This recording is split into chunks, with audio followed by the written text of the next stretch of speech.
eclipsed, rings of light, promises of something, autumn leaves rustling, a remembrance of the storm set in motion, whether your parting or light was brilliant, daylight and night, and in the mornings overturning troubles, giving shadows wide berth. But changes in the wind, the hourglass turned over, sand always falling, your light held back by your eclipse, a silhouette against the dark brightness. Diamond ring flashing, always quiet, trees with leaves poised, none daring fall in this perfect moment. When lights turn and stars come out to sing with the sun, all that was left behind, to see the stars, and in the darkness, I saw them too.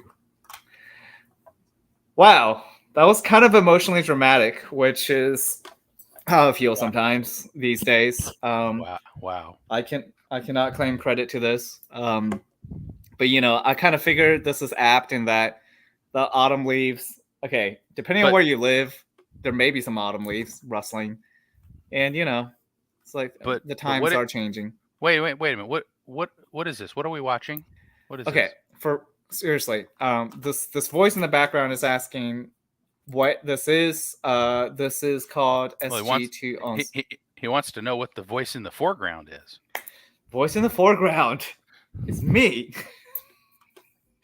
All right, I'm Shen. I'm going to self-style myself Rocket Man a little bit. And you're watching SG2 on Space, the only weekly space show. You can find us on youtube.com/eshingo/streams, or you can look up SG2 on Space. We do the show every week. It's typically either Tuesday evenings or Wednesday evenings with an occasional Thursday. Just check the schedule on. I normally you can go on the YouTube channel and you would be able to see it, or if you want to see the actual schedule, I typically post it up on the Patreon page, which you should actually, even if you're not a supporter, you can see when the next show would be, since I post that up publicly. You can go to patreon.com/SG2 on Space. If you do want to support the show, that'd be great. And the disembodied voice, let's bring him on so that, I'm not just blabbing myself. Who is this guy? Yeah, and you're muted. Guy? Hey.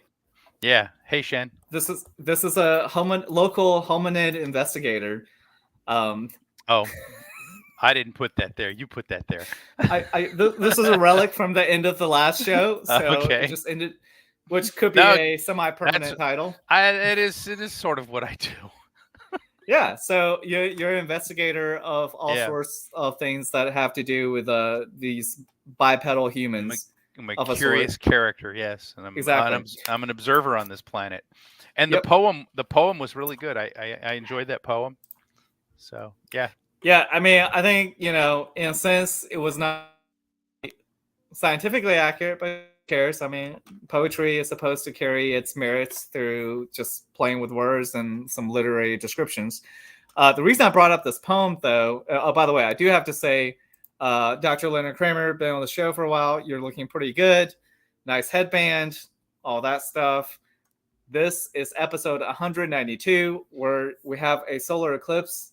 If you're watching this live, that is, you will know, you may hopefully know, that today's October 4th. According to our current calendar, our current commonly used calendar. The Gregorian calendar. The Gregorian calendar. So if you're... whatever. Actually, for if anyone's watching this 10,000 years in the future, we're going to have an annular eclipse. What is the date that it is? Because this is useful for people thousands of years in the future because they can precisely date things. So that's so funny. So I'm just imagining somebody like in a year. Yeah.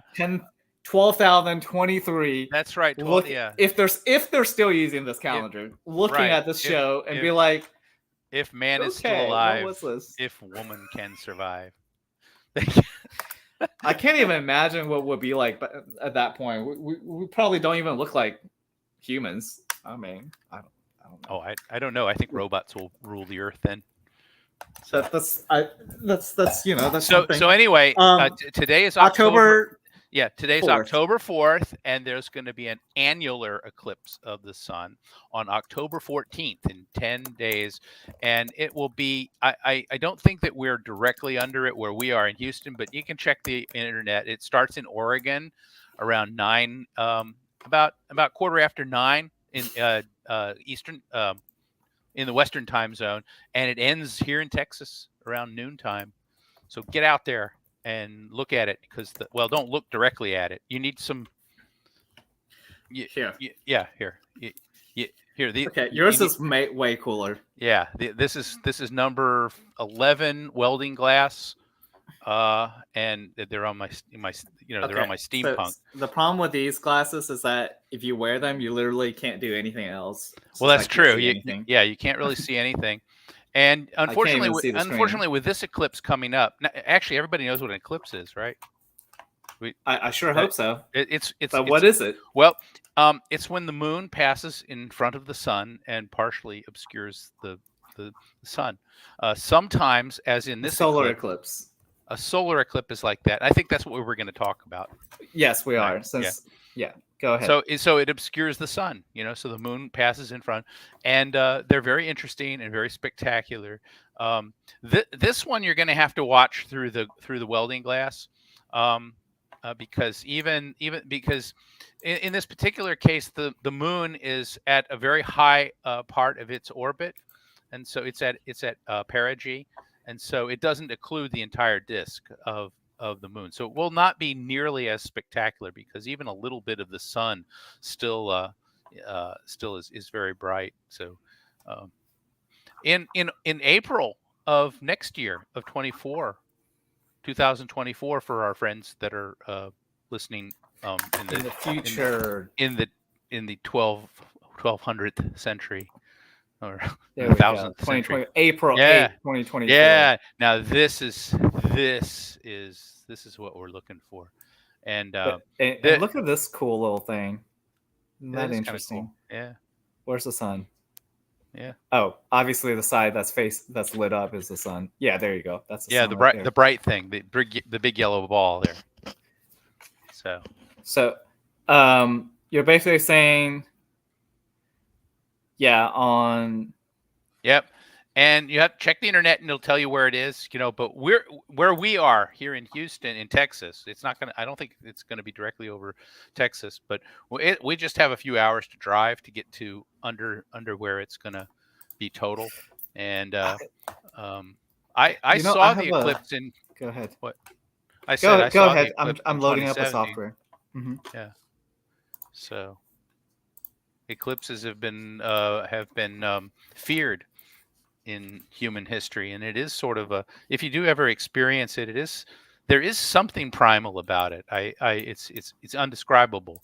I mean, you can say to people, people will say, well, I experience an eclipse every night, where the earth gets in front of the sun and it gets dark.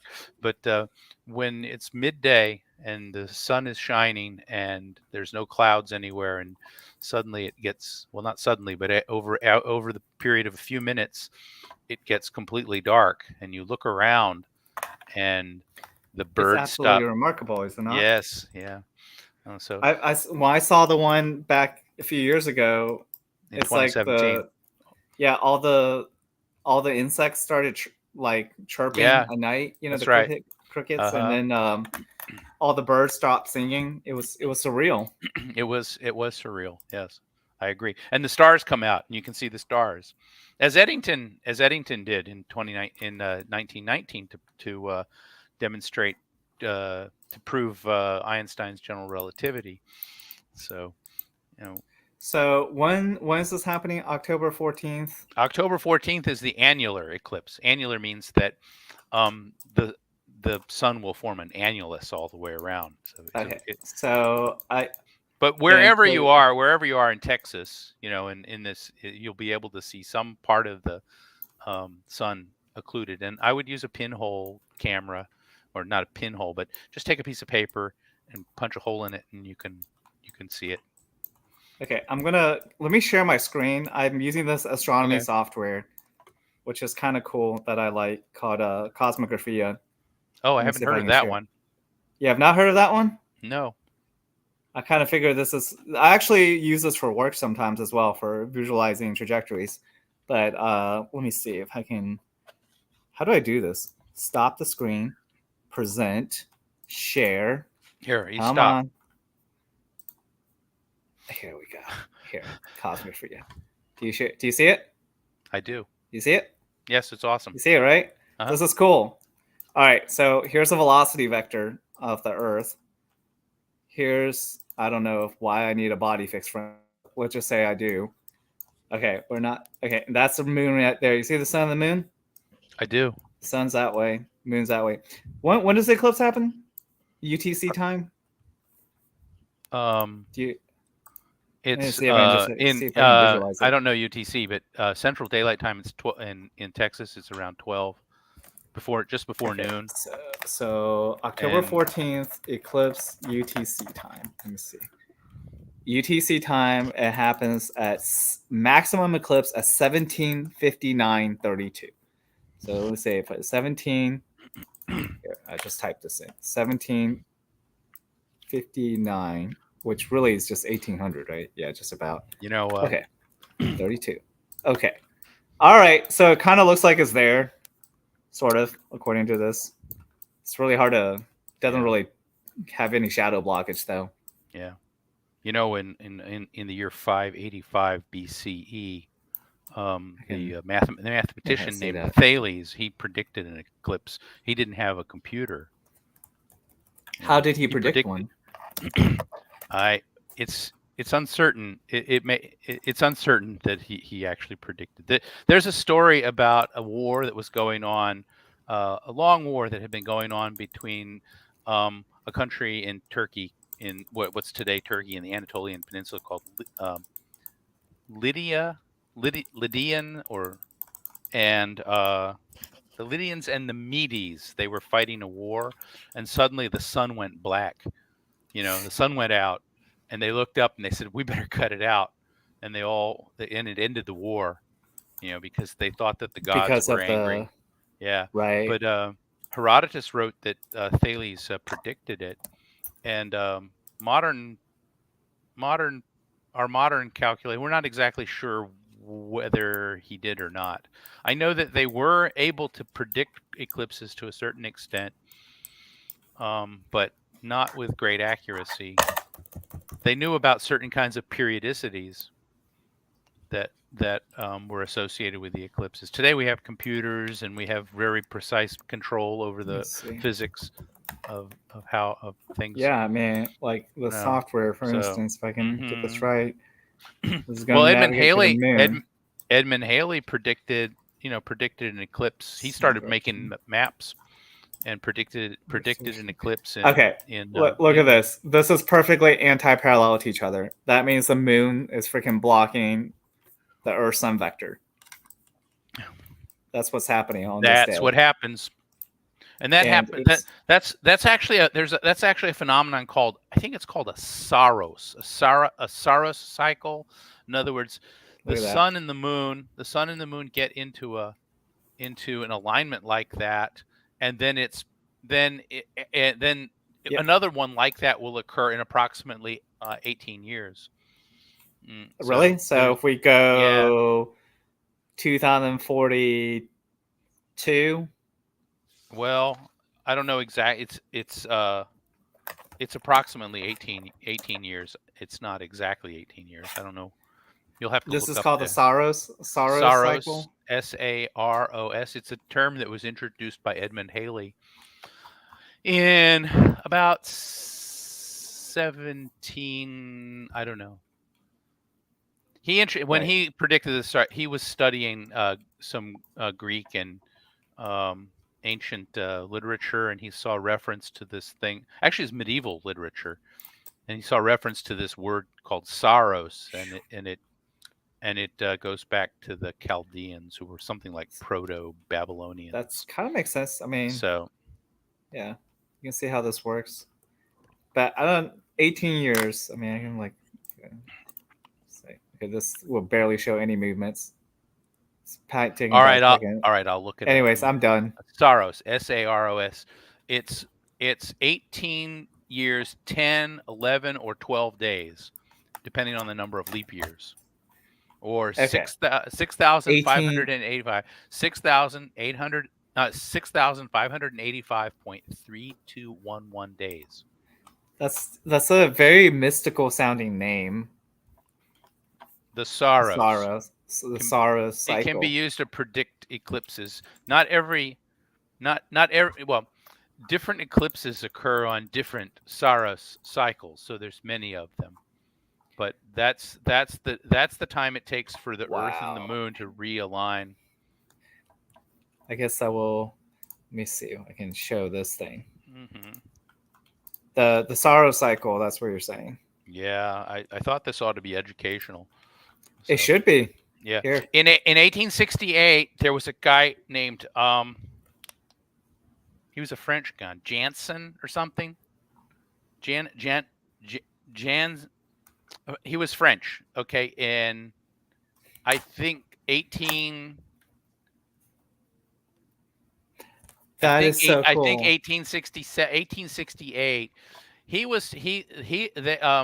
spectrographs had come online, and meaning he was able to run the corona of the sun at an eclipse, and he was able to look at that, and he detected these absorption lines of an unknown element, and that unknown element was helium. And so helium was discovered in the sun before it was discovered on Earth. A lot of that's actually that's really interesting. I did not. Yeah. I did not know that. Hey, this is. Okay, Saros series 156, I guess, probably, right? I have no idea, actually. I need to look into this. Anyway, people need to get out and experience the eclipse. You need to start. So we can talk about all this and look at numbers or whatever, and you can throw out cool terms. But what you need to do is like what Leonard was saying, the hominid investigator. You just get one of your, if you want to be steampunkish, I guess you could get I can't because I really need to have these headphones on because they're. But anyway, this is number 11 welding glass. You can wait. So number 11 welding glass? You could actually use that as an eclipse glass. Is that what you're saying? I think so. Okay. Number 11. Where do you get one of those? Maybe it's. I just ordered those on the internet about 6-7 years ago. I got those for the 2017 eclipse. Okay. Okay, so you can either get number 11 welding glass, or you can.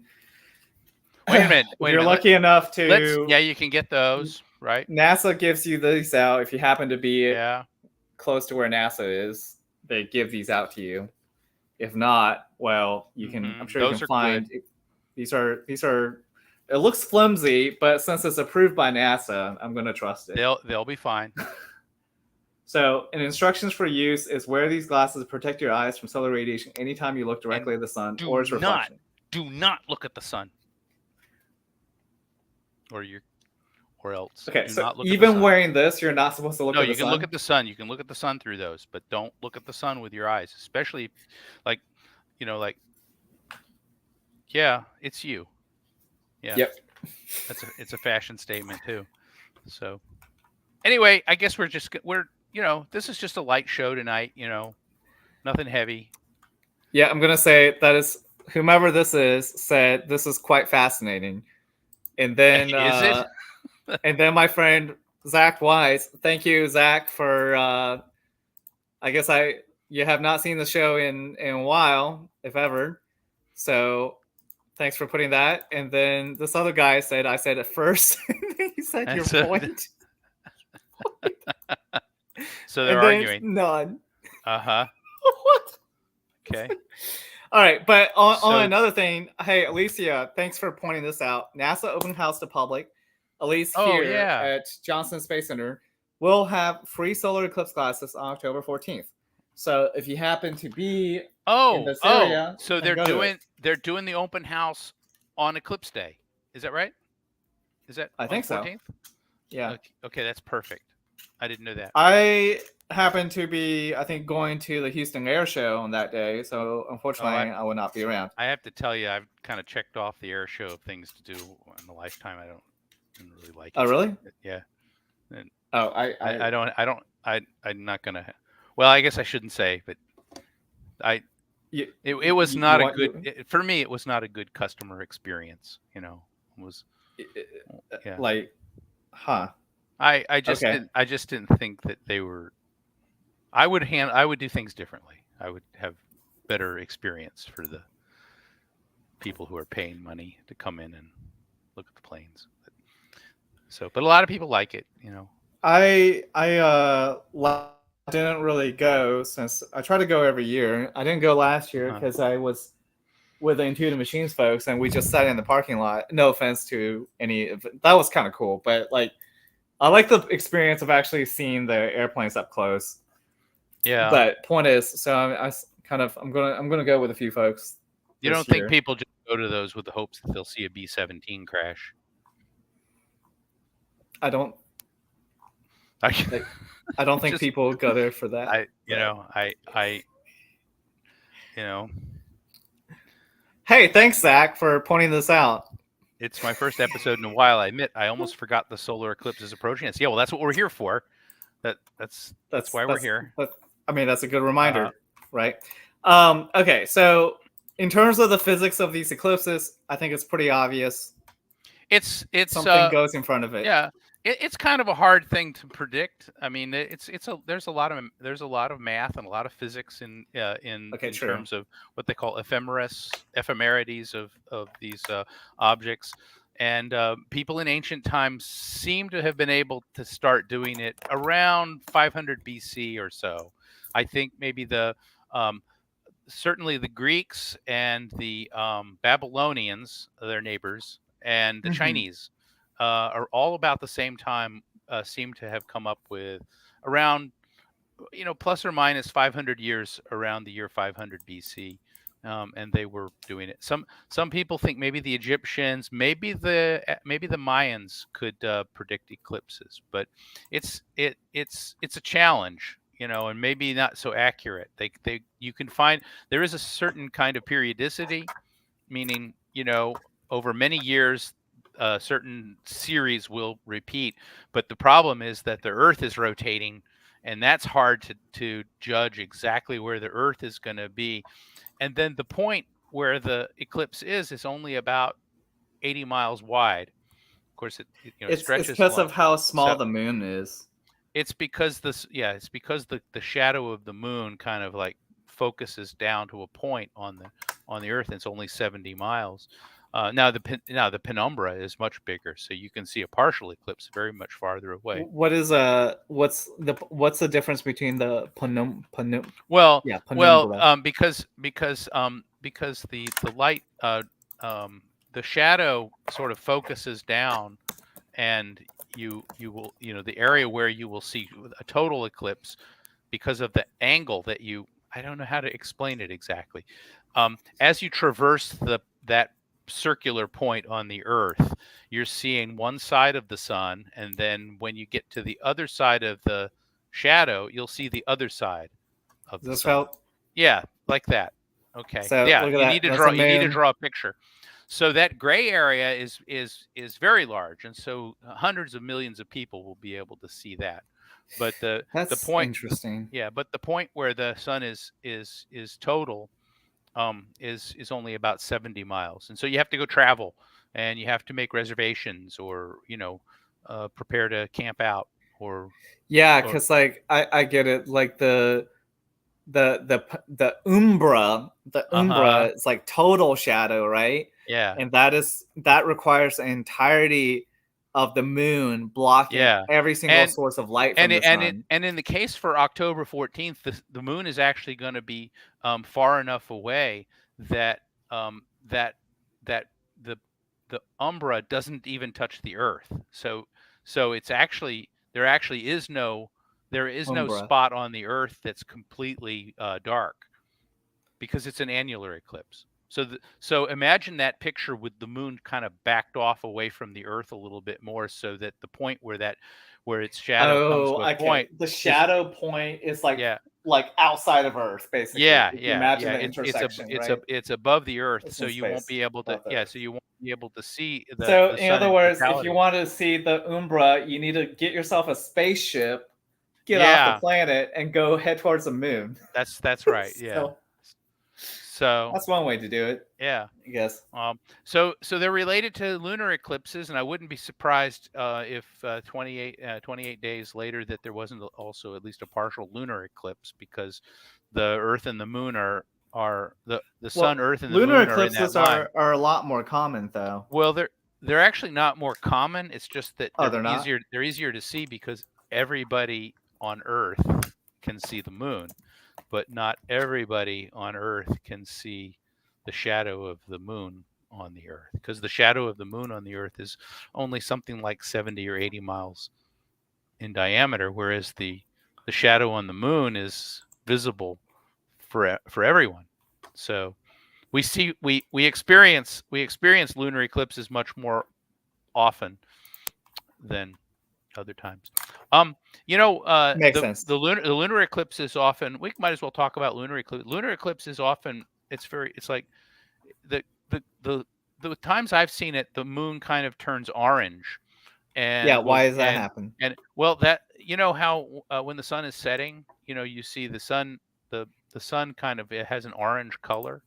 Well, that light is diffracted through, is scattered, through the atmosphere, and so the red light, the deep yellow and red and orange, will penetrate through the atmosphere of the Earth, and then that bends around and Oh, illuminates the moon. wow. So Okay, I see. that orange copper, almost copper color of the moon during a lunar eclipse is a result Like of the sunlight like this being, thing yeah. So or that, or yeah. this actually, Uh-huh. right? Oh, yeah, Like this that's an excellent time lapse photo, right? yeah, I've seen that kind of Space.com. thing. Yeah, Yeah. like so it starts out and it gets Earth ends up like if we not that Uh-huh. picture. Which one was it? Right. This one, right? Yeah. When it gets to this Yeah. full amount, when it's Uh-huh. blocked, it will end up looking And this orange thing and down here. interestingly, I don't I do remember, let's see, in 1991 there was a volcanic eruption on Earth, Mount Pinatubo, and it put a tremendous amount of dust into the atmosphere for many months. And Hmm. the it is said, I don't really remember experiencing it, but I do remember at that time seeing some very dark, very bright copper colored eclipse, experienced a very copper colored lunar eclipse. And then I recently read that that was a result of the amount of dust that had been put into the atmosphere from Mount Pinatubo volcano, which is in the Philippines. It also caused a little excursion in the Earth's climate for a little while, cooling of the Earth's climate. But You're saying that's another way for the moon to be that color? well, it was just something I read the other day about Mount Pinatubo caused the lunar eclipses of that in that period of time to be very, very the copper color of the moon was during the eclipse was accentuated, was enhanced. Hmm. So anyway, I don't know what else to say. Columbus exploited an eclipse one time on his third voyage. What You did know they what he do? did? Um, I don't know exactly where the Indians. I'm going to go ahead and say Indians, Native American people that I know don't seem to mind that. I, Okay. they don't. I swear I know I'm a not number of. Native American, I have so met a number of people who are Native Americans, and I say, are you okay, with the word Indian? And they said, well, yeah, I mean, white people came here, they thought we were Indians. And they laugh about it. So the Native or okay, Columbus came right. to So this world, there the was side yeah, hemisphere. there were some Native people. They weren't Americans because there was no American at that time. They were the native peoples that lived on one of the islands. And Columbus was in trouble because the ship, there's something wrong with the ship. It Oh, had some kind of worm. It was infected right, with some right. kind of worm, and they needed to put in to repair, and they didn't have enough food, and so they were bumming off of the Indians there, and the Indians were getting kind of annoyed. Plus the sailors were going over and bothering the Indians, if you know what I Hmm. mean. Um, Right. so so the Indians were getting, and so there was an eclipse that was occurring at that time, a lunar eclipse, okay, that was occurring at that time, and he knew about it because of a famous almanac that he carried. Yeah, Regiu Merlanus, Is that it? German mathematician. Yep, Okay, yeah, Regiu and so Merlanus I published I an think almanac. this happened in 1505 or 1504. It was like one of his 1504, man, there February and 29th. Yep. in the yeah, okay, and they wanted to get back. So what happened was that he didn't time it exactly right, and so the eclipse had already started, and they pointed. So he hurried up and pointed it out to the Indians and said, "Look, if you don't feed us, if you don't keep feeding us, you know, I'm gonna make the moon go away." Right. And so they got scared. And so he went into his tent and he says, "All right, look, I'm going to go in. I'm going to talk to God. Right. And when I come out, we'll decide whether he's going to give you the moon back." And so they were apparently very impressed by that, and they gave in. But so he came out, and then the moon came back. Of course, it was going to come back anyway. Um, I want to tell you that even though I That is told that so story, crazy okay, that even though I Columbus told that, survived. yeah, even though I told you Yeah. that story, I kind of, it doesn't wash. I mean, it just doesn't sound real. It sounds like a just so kind of story or something. There it is. Yeah, the Arawaks were terrified. Well, Yeah. I I don't know. I have problems with that story. But that's me. I don't believe anything. You don't believe this actually happened? I don't. I I don't. Huh. I think it's I I don't know. I don't know why I don't believe it. It just doesn't ring true to me. It just doesn't sound. I'm trying to visualize this actually happening, like, and it's like the the the the natives are so stupid. I mean, it's because I just I think that maybe people probably would have already known about lunar eclipses because they've been. We don't know about them today because we're indoors all the time. We've been through this before. We're in our modern society. We don't even go out and look at the sky. But people Yeah, in and in when in the Milky Way appears, you think it's something crazy. yeah, right, or Venus. There's a Yeah. UFO. I see Venus. But There you people, go. you know. Wow. Okay. People Go on. in prehistoric times and people who lived closer to nature, and they knew about stuff, they saw stuff, so they couldn't, so the lunar eclipse that occurred could not have been that extraordinary that the native people Yeah, on that island, because when you think about they it, the solar eclipses, it's not like they never happened. They must have witnessed uh-huh these things happening before. yes, they had to have.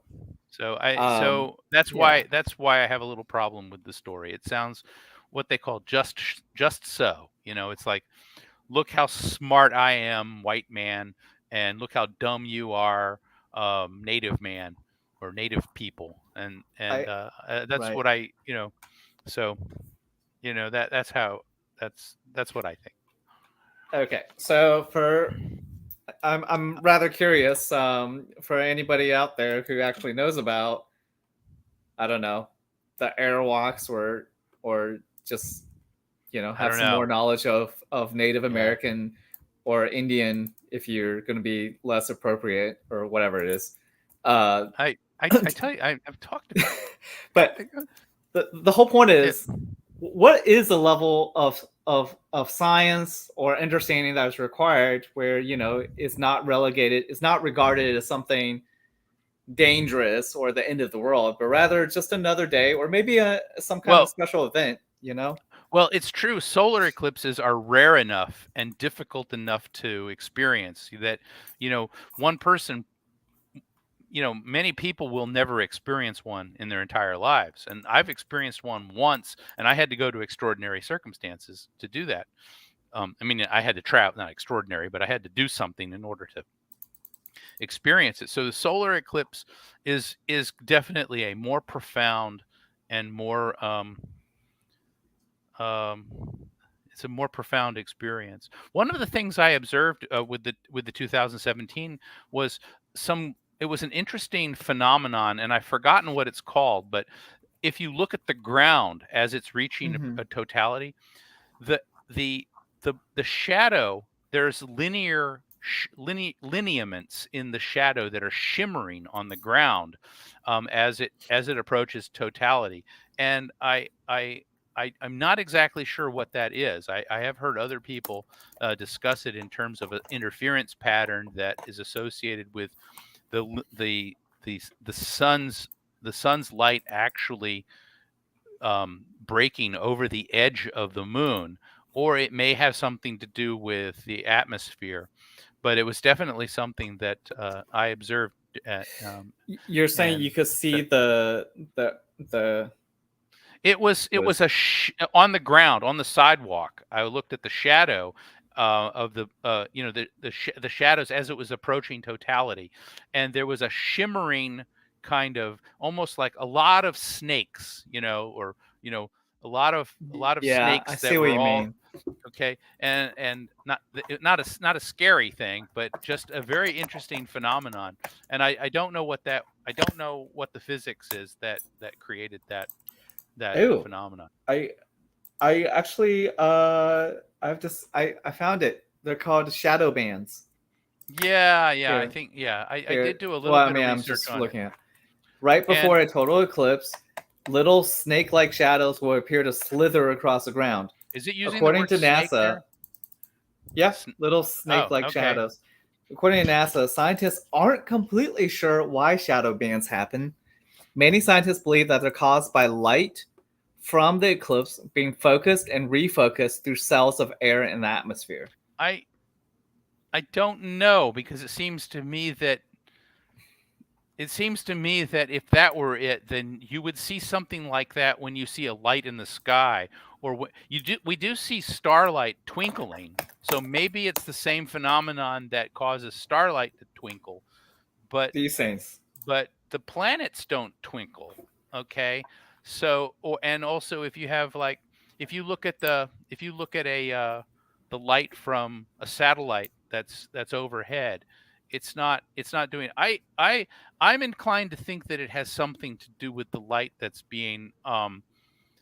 propagating from the moon, that it's coming to us like that over the edge. But I don't know what the physics is. It's some kind of diffraction interference associated with the edge of the moon. But I don't know, um, Okay, because well, this is yeah, there it is. I mean, I see this one of is the photos there. patterns of So snakes. Solar shadow eclipse. bands. I mean, I What? looked up shadow bands, and this is kind of Yeah, not the greatest photo. yeah. Anyway, we'll get a chance to see that in 24, in April of 24. Oh yeah, so the scientific name is shadow bands. Here. Okay, do you see it? Yeah, that's Playing it. the video. Yes, I saw it. Yeah. Hmm. I Somebody mean, was projecting it onto a sheet. is it? I don't see anything. Oh, There, oh that yeah, now I do. okay. Now I do those Okay, things. Yeah, that's exactly what I saw, except it was on the ground. It was, yeah. I don't know what we're looking at. Somebody put, I This mean, was from the 2017 solar eclipse, yeah, I know, the but one that what are you're we saying. what is the screen? It looks like somebody put a sheet down there. You can It's a just white look at sheet. I just saw it on the sidewalk, and I didn't think to film it, but I think in 24, if I see it, I'll try to film it. And there, it's getting You should darker. film it. Yeah, You should but absolutely film but it. that's exactly what I saw. Almost precisely like that. It seemed What like, was it? and the Oh, shadows. and then it got completely dark, right? Yeah, now it's dark. Yeah, I wonder why. As that must have been during the actual eclipse, huh? Yeah, it got dark So because this is before the eclipse, right? When you uh-huh. see this, before Yeah. the complete eclipse. Yeah. Yeah. So according to this, so this was a white sheet, 36 by 66 inches, or for our metric friends, 0.91 times 1.7 meters. Well, I use the metric system all the time because I do engineering science. But anyways, Uh-huh. the shadow bands, they start faintly grow dramatically intense as a remaining crescent of sunlight shrinks and suddenly vanish at the moment of darkness of the total eclipse second contact. So that's kind of cool. Yeah. And then there's a few other phenomenon. Okay, well, animals getting confused. You already know that. Yeah. Stars and planets in the middle of the day. So you can look Absolutely. at the stars and see planets. There's the It's shadow bands. There's Bailey's beads, pearls yeah. of sunlight shining through the valleys and mountains of the moon. If you can Yeah. you imagine that? That's Right. crazy. So I was You can look able at that yeah. too. So yeah, I was able to experience that. That's Um kind of cool. And then possibly corona rainbows, so I but was only able if to the air is full well, of I don't water know. molecules. So I didn't see that, but I was able to That see the looks corona. mystical. I was able to see the corona of the sun in that period, and I saw some um, eruptions. In other words, coronal bands that were. Yeah, you will be able to Mhm. see the corona of the sun. You will only see corona rainbows if there's water in the air Yeah, I didn't in where experience you anything. are seeing it, and then We had you will see that. That would be we kind of had cool. very clear weather. So, and I don't know what a 360-degree sunset means. Sunset. Uh, I have no idea either. There was all around the horizon left a little gap of sky. There was a crimson band of light as if sunset was a 360-degree Oh, phenomenon. that's true. Yeah, What is that? in the distance you could see light around because light is creeping in from the places where it's not total. In other words, um you know you could see Oh, light yeah, from outside of light right, outside of the umbra is creeping right. in, It, like from the yes. penumbra. Is that what you mean? Well, it's actually kind of like reflecting off of the earth and into the atmosphere. So you could see, So yeah, so the light from the so if you're standing here in the umbra, yeah. there's you You technically don't see the light, but you do see some of the light from you up here in the no, penumbra. you don't see that light. You see the light from from reflecting off of the ground that's maybe 50 miles away. Okay.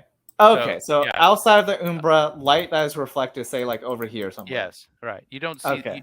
yeah. So you'll see you can tell that there's that yeah, it looks like sunset all the way around.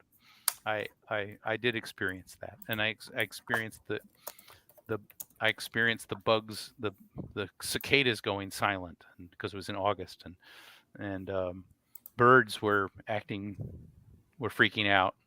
They were getting kind of quiet, and nobody was scared. Why would anybody be scared? Well, in ancient, I mean, because it's a primal kind of thing, you know. It's like, you know, I mean, yep, okay.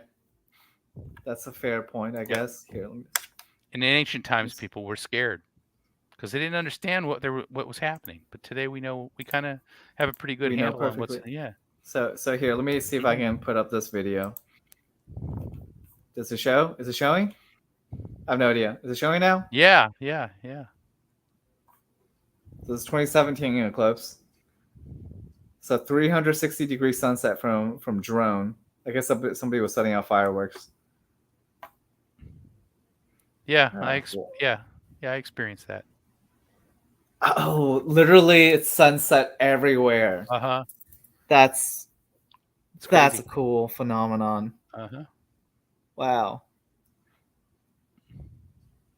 So, Okay, I see. It's a light that is bouncing off from the ground that's outside of uh-huh. the umbra. And illuminating the dust in the atmosphere, like the haze and dust. Right. Okay. That's pretty cool. Yeah. But Imagine that. shadow bands was the thing that I experienced. in 2017. And that you can see just by looking at the ground. Yes. So, well, as it approaches totality, and I forgot whether I was able to see it. Oh, another thing that you'll see as it's approaching totality, or as you have a if part of the sun is in partial eclipse. If you look at shadows of things like the sun coming through the gaps underneath the tree, yeah. they're all crescents. All the light, the light coming through the gaps in the trees on the ground are crescents. So you can see the bite that's taken out of the sun by looking at the ground, or looking at light coming through. I don't know what that's called, but I'm not sure either. But I think it's high time we call this the end of this episode. okay, it was a good conversation. It was a good conversation. Yes. And no weirdness today, I'm afraid. We'll save that for another day. With that said, everybody, sorry for this abrupt cutoff, but the plan is to make it short and sweet. Okay. Or as short as sweet as could be. All right. With that, I gotta say, well, we're gonna do. We're good. Speaking on top of each other. I did forget to thank our Patreon supporters. Sorry.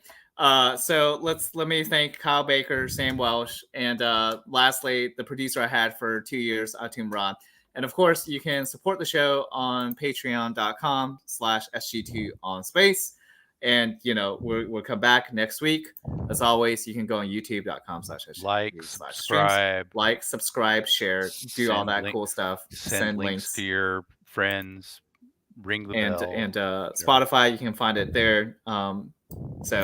And lastly, I will say, look up. Never know what you will see. Actually, in this case, you know what you will see. We've spent the whole show telling you what you will see. Telling you what you'll see if you look up. Yeah. On that day. And don't look directly at the sun. Make sure you have protection. Make sure you have eye protection. So. Yes, definitely get one of these or whatever Leonard has. That looks pretty amazing too. Now, also, this is for you guys who's not, in the path of it. You're not going to see anything different. So, oh well. But for those of you in the 12,000 years from now, or 10,000 years from now, enjoy this. This is who we are. This is just 12,000 years from now. Okay. That's a good one. This is a kitchen where I am. There's a stove over here. I don't know if I need to point out these artifacts because they might want to know what those are. So okay. For people 10,000 years from now in the future watching this is a refrigerator right here.